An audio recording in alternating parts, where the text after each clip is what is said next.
I want to add a layer on top of these dots, maybe on top of those scales now that they're dry. I'm cleaning my brush, scraping off the extra water, and wiping it on the paper towel. For the stripes, I could just add another color in between. You wouldn't actually have to wait for that to dry to do that. I could add dots in between. I could also add dots on top or some kind of a line or something. And I think I'm going to use black. Ooh, I almost made a big mistake. Always point it down at the tray. 2 hands if necessary. If it's stuck, you can call and ask for help. Do not use your teeth, whatever you do. I will help you. The reason this one was stuck was because the last person who used it did not clean that at all. That is dry, hard paint.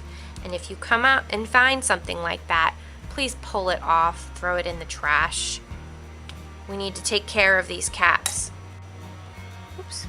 All right.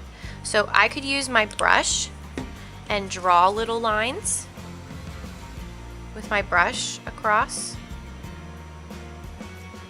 They don't have to match perfectly. They don't all have to be even.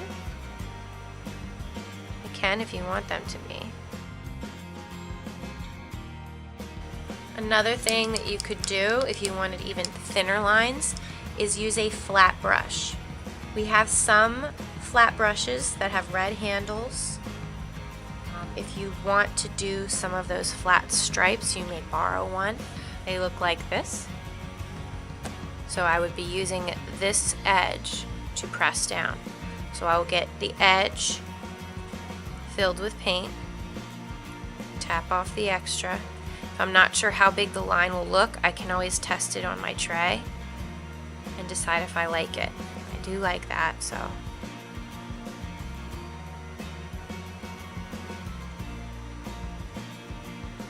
It'll last a little while.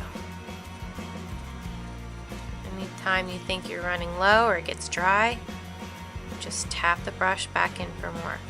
The harder you press, the thicker the line will be. If you barely touch the paper, you'll get a thin line. So I'm barely touching the paper. Oh, I pushed harder that time. You can tell the difference. The scales I painted are now dry, so I can print on top of them if I'd like. I only needed a small amount of white paint. Now you can dip your brush in the paint and do dots that way, but they're going to be very uneven. A simpler way to do it is to use the back end of your paintbrush. Just tap it in the paint, don't stir it, and then press down a few times. If you press down too many, you can see the circle starts to disappear. So if that happens, dip in for more paint, just very carefully go back on top.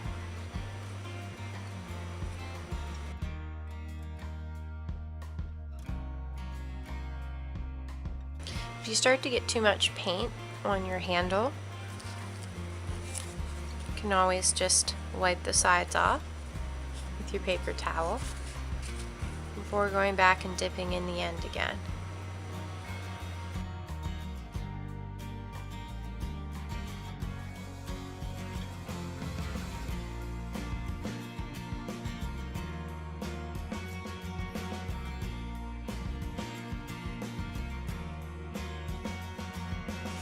Every time I've put paint down on this tray, I haven't made anything larger than my thumbnail, or about the size of my thumbnail.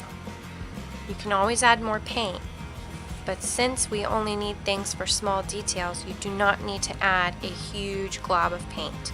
Something small will usually work just fine. I want more stripes up here. Now I could draw the stripe down with my brush, or I could print the brush by just pressing it on its side, and it will make oval shapes.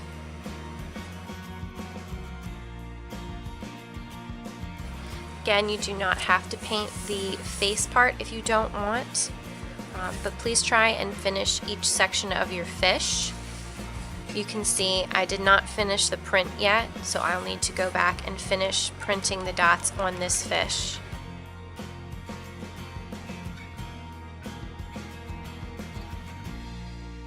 You do not have to do 2 layers on every single pattern. Please try and do it on a few because it looks very nice. It makes your fish look more interesting. But you don't have to do it for every different pattern on your picture. You can just pick a few. When it's finished or when class is over, you're going to take your fish and carry it to the drying rack and make sure that your brush goes in the red bucket in the sink.